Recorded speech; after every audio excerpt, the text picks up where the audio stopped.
오늘은 마가복음 1장 21절로 33절 말씀을 가지고 하나님 아들의 권세라고 하는 제목으로 묵상 나눔하도록 하겠습니다. 함께 봉독하겠습니다. 시작. 그들이 가버나움에 들어가니라. 예수께서 곧 안식일에 회당에 들어가 가르치심에 무사람이 그의 교훈에 놀라니 이는 그가 가르치시는 것이 권위 있는 자와 같고 서기관들과 같지 아니함일러라. 마침 그들의 회당에 더러운 귀신 들린 사람이 있어 소리질러 이르되 나사렛 예수여 우리가 당신과 무슨 상관이 있나이까 우리를 멸하러 왔나이까 나는 당신이 누구인 줄 아노니 하나님의 거룩한 자니이다. 예수께서 꾸짖어 이르시되 잠잠하고 그 사람에게서 나오라 하시니 더러운 귀신이 그 사람에게 경련을 일으키고 큰 소리를 지르며 나오는지라. 다 놀라 서로 물어 이르되 이는 어찌미냐 권위 있는 새 교훈이로다. 더러운 귀신들에게 명한즉 순종하는도다 하더라. 예수의 소문이 온 갈릴리 사방에 퍼지더라. 회당에서 나와 곧 야고보와 요한과 함께 시몬과 안드레의 집에 들어가시니 시몬의 장모가 열병으로 누워 있는지라. 사람들이 곧 그 여자에 대하여 예수께 여짜온대 나아가사 그 손을 잡아 일으키시니 열병이 떠나고 여자가 그들에게 수종드니라. 저물어 해질 때에 모든 병자와 귀신 들린 자를 예수께 데려오니 온 동네가 그 문 앞에 모였더라. 예수께서 각종 병이 든 많은 사람을 고치시며 많은 귀신을 내쫓으시되 귀신이 자기를 알므로 그 말하는 것을 허락하지 아니하시니라. 아멘. 자, 오늘은 두 부분으로 나눠서 우리가 생각해 보겠습니다. 첫 번째는 21절로 28절 말씀 한번 따라해 보겠습니다. 회당에서 더러운 귀신 들린 사람을 고치심. 예수께서 가버나움의 회당에 들어가셔서 사람들에게 말씀을 전하셨습니다. 당시 히브리인들은 금요일 오후 6시부터 토요일 오후 6시경까지 회당에서 안식일을 지켰는데 랍비나 권위 있는 교사가 그날 읽은 성경을 해석하도록 회당장에 의해 초청될 수 있었습니다. 예수님의 말씀을 들은 사람들은 크게 놀랐죠. 스승들의 교훈을 인용하는 정도의 그러한 서기관들과 달리 예수께서 아주 권위 있게 가르치셨기 때문입니다. 예수님은 자신과 하나님의 직접적인 그러한 권위에 입각해서 가르치셨습니다. 이때 회당에 있던 귀신 들린 자가 예수님이 누구인지를 알아봤어요. 그리고 놀라서 외쳤습니다. 당신이 우리를 멸하려 왔느냐는 것입니다. 예수께서 그를 꾸짖어서 그 사람에게서 나가라 이렇게 명하시자 악한 귀신은 떠나갔습니다. 이를 보고 사람들은 놀랐고 이 소문이 갈릴리 온 지역에 두루 퍼지게 됩니다. 한번 따라해 봅시다. 예수님의 이름으로 사단을 대적하라. 귀신이 예수님을 보고 놀란 이유가 무엇인가요? 예수님이 하나님으로서 이 땅에 성육신하신 심판주라고 한 사실을 잘 알고 있었기 때문입니다. 예수님은 하나님을 대적하는 그런 마귀를 멸하시고 세상을 구원하기 위해서 이 세상에 오셨어요. 그래서 귀신이 놀란 것입니다. 이 세상은 사단과 마귀가 공중 권세를 잡고 있다는 사실을 우리가 알아야 합니다. 그래서 눈에 보이지는 않지만 사단과의 치열한 그런 영적 전쟁이 벌어지고 있는 것입니다. 예수님께서 40일을 금식하셨을 때에 가장 먼저 찾아온 자도 바로 사단이었죠. 우리는 그래서 이 사단 마귀의 공격을 받게 되는데 문제는 이 사단 마귀와 싸워서 이길 능력이 우리에게는 전혀 없다는 것입니다. 그러나 방법이 있죠. 예수님의 이름에 능력이 있기 때문에 예수님의 이름으로 대적하면 그 어떤 사단 마귀도 물리칠 수 있는 것입니다. 우리를 죄의 유혹에 빠지게 하고 그래서 죄짓고 우리로 하여금 낙심하고 절망하게 하는 사단의 공격으로부터 우리를 지킬 수 있는 유일한 방법은 우리가 예수님의 능력을 힘입는 것이다 라는 사실을 믿으시기를 바랍니다. 사단은 우리가 두려워하고 피할 존재가 아니라 대적해야 할 존재라는 것입니다. 비록 우리가 늘 성령 충만하지 못한다 하더라도 예수님의 이름으로 사단을 대적하고 물리쳐야 하는 것입니다. 예수님의 이름에는 그 이름 자체의 능력이 있기 때문이에요.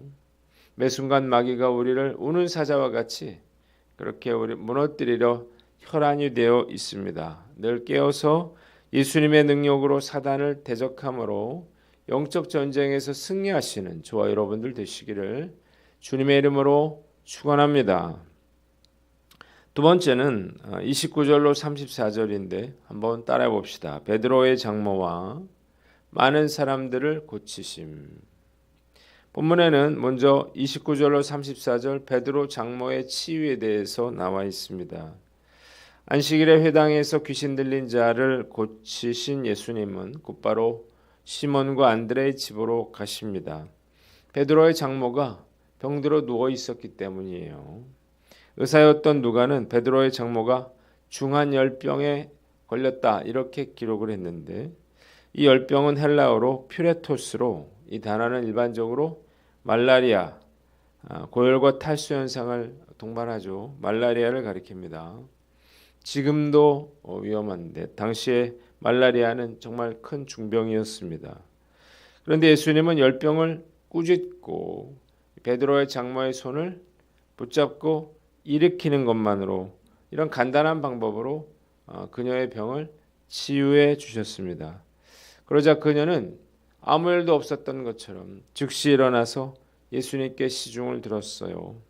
이것은 단순히 열이 내린 정도가 아니라 즉각적으로 또 완전하게 치유된 것을 의미하는 것입니다. 두 번째 이 32절로 34절에는 병과 귀신 들린 자들의 치유에 대해서 나와 있습니다. 해가 졌어요. 날이 저물자 사람들은 모든 병자와 귀신 들린 사람을 예수께로 데리고 왔습니다. 왜 사람들이 저녁까지 기다렸다가 예수님을 찾아왔을까요? 저녁이 되어서 안식일이 끝나기를 기다린 것입니다. 예수께서 회당에서 귀신 들린 사람을 고치셨다는 소문을 듣고 온 동네 사람들이 베드로의 집 앞에 몰려들었습니다.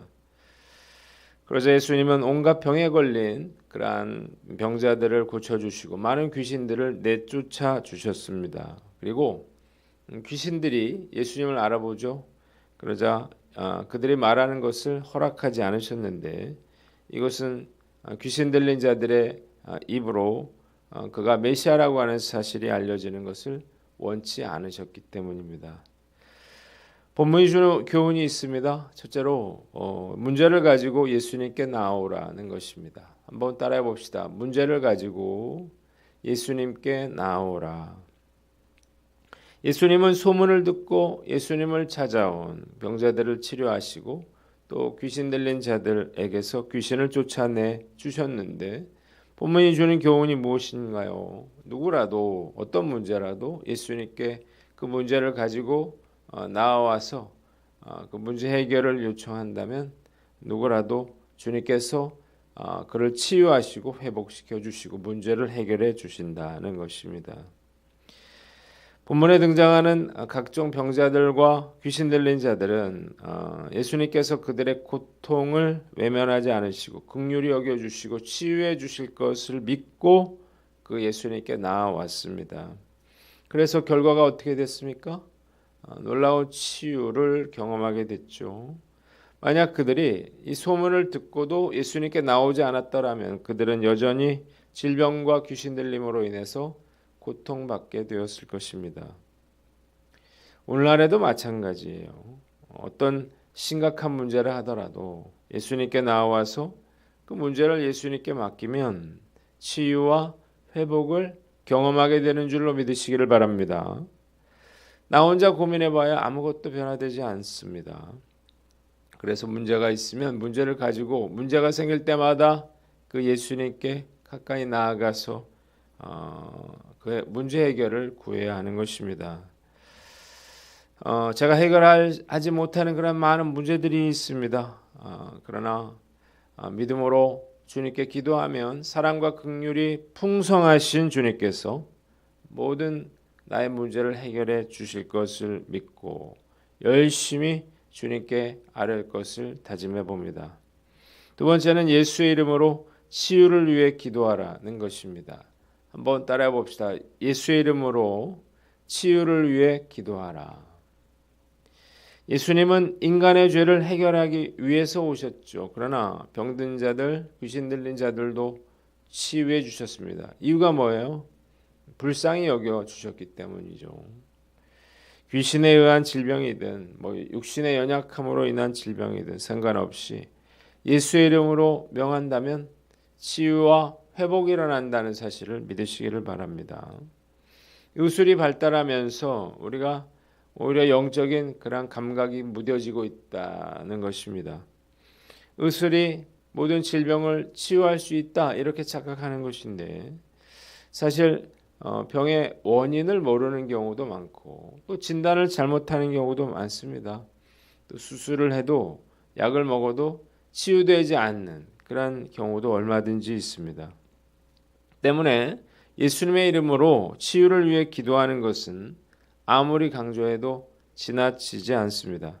의사나 약의 도움을 받더라도 예수님의 이름에 능력이 있음을 믿고 우리가 간절히 기도해야 하는 이유가 여기에 있다는 것입니다.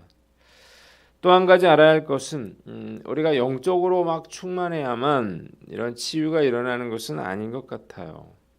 예수님의 이름에 능력이 있음을 확신하고 믿음으로 선포하기만 하면 얼마든지 놀라운 그러한 치유의 능력을 경험할 수 있습니다. 때문에 우리가 어떤 질병이라도 의심하거나 주저하지 않고 담대하게 손을 얹고 아픈 부위에 우리가 기도하는 저와 여러분들 되시기를 주님의 이름으로 축원합니다.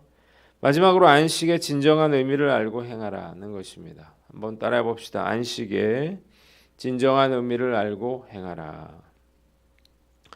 예수님은 안식일임에도 불구하고 병들어 누워있는 베드로의 장모의 병을 고쳐주셨습니다. 자, 안식일에 병자를 고친 사건, 이 일로 인해서 예수님은 많은 그런 비난과 핍박을 받게 되는데 예수님이 안식일을 어기셨다는 거예요. 자, 예수님께서도 얼마든지 안식일이 아닌 날에 귀신 들린 자를 병자들을 고쳐주실 수가 있었습니다. 그럼에도 예수께서 안식일에 치유를 행하신 이유가 무엇인가요? 첫째로 예수님이 안식일의 주인이시기 때문이고 둘째로 질병에 또 귀신 들려 고통받는 자들을 해방시키는 것이 안식일의 진정한 정신이기 때문입니다. 당시 유대 종교 지도자들은 수많은 쓸데없는 그런 안식일의 규례들로 백성들에게 고통을 주었습니다. 그들의 권위를 확보하려는 것인데 이들은 질병과 죄악으로 고통받는 자들을 치유할 능력도 없었고 그럴 생각도 없었어요. 말씀을 묵상하면서 잘못하면 나의 신앙생활과 목회가 이럴 수 있겠다 이런 생각이 들어요. 형식에 갇혀서 그 본질인 사랑을 잃어버릴 수 있기 때문이죠. 그래서 유대 종교 지도자들처럼 되지 않도록 늘 깨어 있어야만 하는 것입니다. 우리 주변의 죄와 또 죽음의 권세에 억눌려서 고통받는 자들이 얼마나 많은지요. 이들에게 예수님처럼 진정한 안식과 평안을 주기 위해서 우리가 최선의 노력을 기울여야 하는 것입니다. 오늘 난 어떤가 생각해보고 안식의 의미를 제대로 알고 하지 말아야 할 것이 아니라 해야 할 것에 관심을 가지고 살아가는 저와 여러분들 되시기를 주님의 이름으로 축원합니다. 기도하겠습니다. 주님 예수님의 능력으로 우리가 치유와 회복과 안식을 베풀며 살아가게 하여 주시옵소서.